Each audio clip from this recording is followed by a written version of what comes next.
در جامعه دهاتی به نام رودکی ناحیه بوسه در مؤسسه تحصیلات میانه عمومی رقم 69 این گوشه خوشمنظره در ماه ایول جای استراحت و فراغت کودکان گشته است. آب شیرین از چقدری 150 متر برآمده در بلندی 25 متر این ظرف را پر از آب کرده سپس پاش خورده مخزنان به پایین میریزد. با گفته ساکنان نزد این شرشره 60 ایستاده حلاوت میبرد.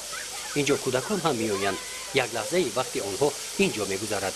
استراحت و فراغت آنها در مکتب در لاگر استراحتی فراغتی نزد مکتبی ادامه می‌یابد. در لاگر استراحتی نزد مکتبی در مؤسسه تحصیلات میانه عمومی رقم 69 در ناحیه بوسه فصل تابستان 40 نفر کودکان از دهه‌های این جامعه دهات با استراحت و فراغت فرا گرفته شدند.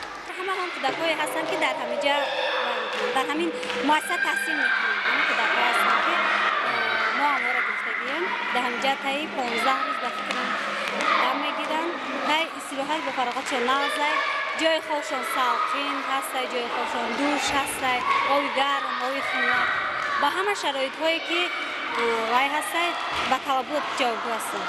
در لاگر استراحتی با کودکان مشغولیت‌های گوناگون گذرانده می‌شوند. کودکان بازی را دوست می‌دارند.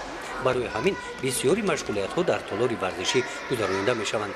در این روزها بسکتبال بازی دوست داشته این بچه‌ها گشته است. تایی دو سال می‌شود که همراه دوگانه‌هایم با لاگری نزد مکتبی می‌آییم استراحت می‌کنیم و افسانه‌ها می‌خوانیم بازی‌ها می‌کنیم. وقتی که کودکان مشغول بازی هستند برای آنها آشپزها در آشخانه طعام‌های بالذت تیار می‌نمایند. خوراک نصف روزی یکم و دوم میباشد. در تیار نمودن خوراک‌ها آشپزها از محصولات‌های تر و تازه طبیعی استفاده می‌نمایند. یک قسم این محصولات‌ها را از قطعه زمین نزد گردگی مکتب جمع‌آوری می‌نمایند.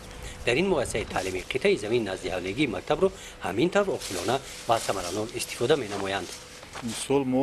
از میدان نزد حوالگی مؤسسه قریب 1 تن کارتوشکا با مقدار زیاد پیاز، کبوتی، بادرنگ، پمیدور استحصال کردیم و اون را در لاگر نزد مکتبی مؤسسه استفاده بودیم.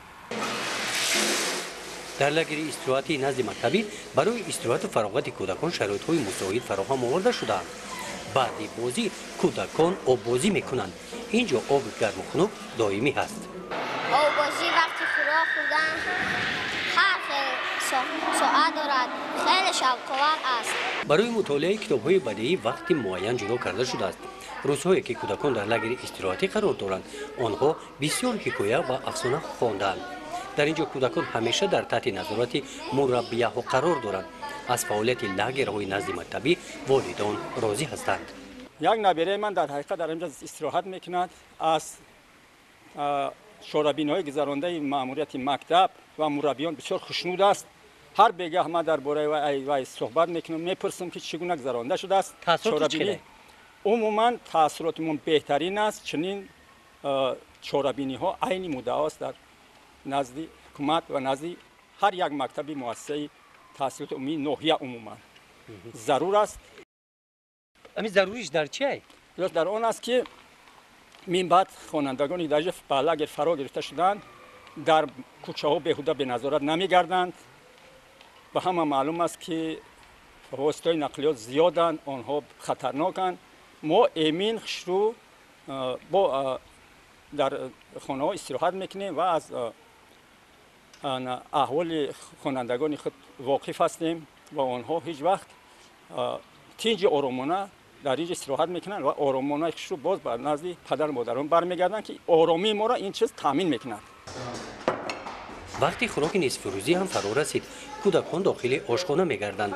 کمیته اتفاق کسبی کارمندان ساحه معارف ناحیه بوسه در مهیا نمودن شرایط‌ها در لاگرهای نزد مکتبی سهم کلان گذاشته است. مسئله قرار حکومت جمهوری ترکستان ولایت و ناحیه درباره استراحت تابستانی کودکان ارسال و تحصیل است. همه را وظیفه‌دار می‌کنند که نسبت استراحت تابستانی کودکان از تمام چاره اندیشد. از آن جمله شورای اتفاقی کسبه هم مسئله این سب با حساب گرفته از روی نقشه بهره بهتر گذراندن استراحت تابستانی کودکان همه چاره را اندیشیده. با تشبث آن امروز من چطوری که در مؤسسه تعلیم رقم 69 40 نفر خوانندگان و استراحت تابستانی کودکان ارسال جلب کرده شده است. در این مؤسسه تشکیل کردن معنی را داره که تمام شرایط مهیا است.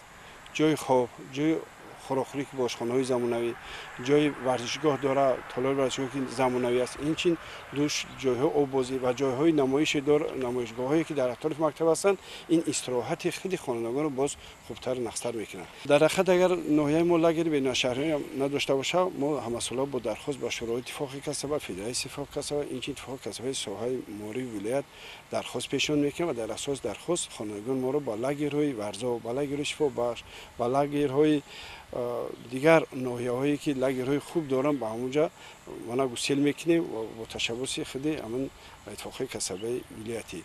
من امسال هم در نظر است که خوانندگان ما در لگر چایکای ناحیه ورزا اینچین شفا بخش ناحیه بخش استراحت میکنند. بعد انجام خوراک نصفروزی کودکان خوب میکنند. جای خواب کودکان شرایط خویش خوب میباشند. لگر استراحتی نزد مکتبی 15 روز ادامه مییابد. با پیدا شدن امکانیت دوره دوم آن گشاده می شود. گزارش خواجه نظریف خدای نظر ظهورов از ناحیه واسه برای برنامه اطلاعاتی نوید.